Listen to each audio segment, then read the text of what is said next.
सुखदेव भगवान जन्म हौ हौ वन को धाइले तप करबा पछे पछे व्यासदेव देखिले देव स्त्री माने स्नान कर सुखदेव को देखी आसी प्रणाम कर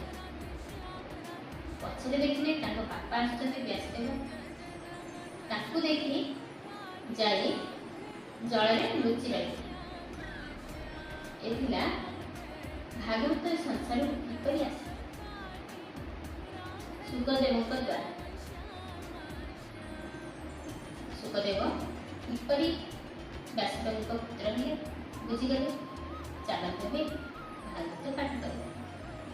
सुखदेव ताहंत कुमार समदर ऋषि सत्य सार एकांत मति रात्र दिनी पुष्टम हिमार पसानी निर्माया मूढ़ता प्रतीति लखिना पारे के ही गति निर्माया मूढ़ता प्रतीति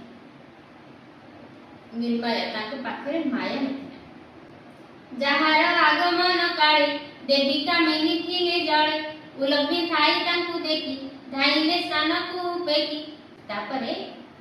जो सुखदेव भगवान धाउछन्ती आगरे आ तांको पछरे तांको पिता व्यासदेव भगवान पछरे धाउछन्ती जो सुखदेव भगवान को देखी स्त्री माने देव स्त्री माने स्नान करथिले लग्न अवस्था से लग्न अवस्था रे जाई सुखदेव को प्रणाम करले किंतु सुखदेव स्त्री पुरुष तांकर भावना एक थी आमर भावना रे कोन अछि अलग स्त्री और पुरुष आम एक देखी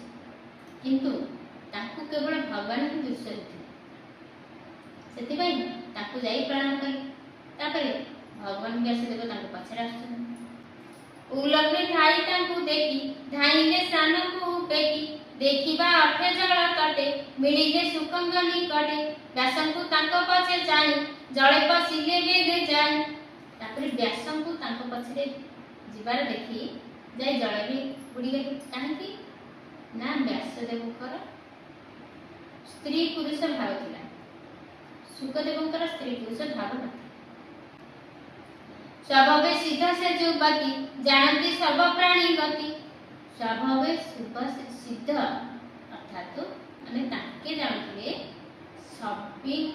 सबिंकर मन रे कोन अछि ए सिद्धि ताके करथिले सेति भाई ताके जानि पाथिले जे व्यासदेवक भाव रे स्त्री पुरुष भाव अछि किंतु सुखदेवकर भाव रे